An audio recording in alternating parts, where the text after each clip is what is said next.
everyone, my name is Haley and I'm a psychology major here at Truman. Have you guys ever been wondered about the worry of why serial killers commit crimes the way that they do? Well, today we'll be looking into the different psychological effects on serial killers and what makes them do what they did.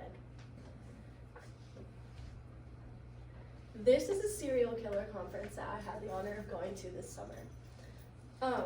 We learned all about why each of these serial killers did what they did with a specific formula. This is the leader of the summer conference. This is Dr. Tolles, a forensic psychologist, who is also fascinated with the why question. She led the conference and introduced me into a formula for the answer to the why question. Now, this is the formula for why serial killers are the way they are. So it first starts off with genetics. It goes to the mother, the father. They'll most likely have a brain injury.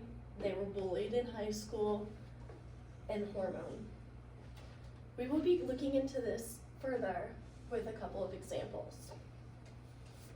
This is Jeffrey Dahmer. If you don't know who he is a cannibalist. Sorry, just gonna put it out there. For genetics, he has the MAOA gene, which is known as the monoamine oxidase A gene, or most commonly known as the serial killer gene. So now let's look into a deeper dive of the rest of his life. For mother, he has a mom named Joyce Dahmer. Him and his mother ended up not having a relationship at all after his parents divorced at the age of 18. For Jeffrey's father, it's very commonly known that him and his father had a great relationship. They had a wonderful relationship, and his father was a chemist, which now makes more sense as to why he was so fascinated with people. Him and his father liked to get roadkill, and they would explore the roadkill and find out like the heart and stuff like that. For brain injury, as a child, Jeffrey fell off his bike and had a minor brain injury. For bullying, during school, Jeffrey would be an outcast to others due to his interest with roadkill. For hormones, he suffered at the hands of his own mother, who gave him way too much medication. Our next serial killer is Ted Bundy. Ted Bundy suffered at the hands He had suffered from multiple biological and physiological problems, such as brain abnormalities. We will get into that further when we go to hormones. His mother had a very conflicted relationship with him, and it included resentment, as he had no idea who his father was. His mother kept that information from him and didn't let him know. So he never had a relationship with his father, which led to the resentment toward his mother. Fun fact, for his brain injury, it was actually found that after he had died, they had found a small tumor in his brain. For bullying, he was known for being shy, which resorted to him being bullied daily.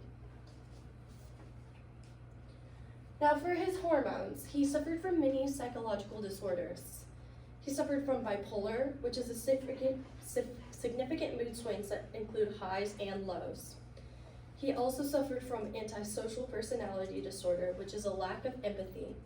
And he also was narcissistic, which means he was obsessed with himself.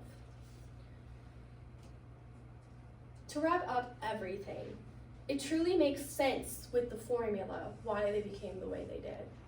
They had such a hard life. Although not everyone who applies to this formula is a serial killer, it becomes a choice that was made from them. In her research, every serial killer has applied to this formula. Thank you.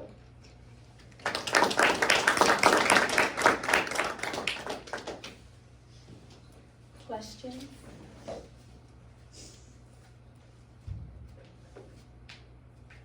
What was like the coolest fact you found out about serial killers while doing this? Well, so I thought it was just fascinating that there was even a formula that really wraps everything up, it makes more sense as why it happened. Because to me, it was just like, I wanna know why it happened too, so when it was put in a list for me, it made a lot more sense.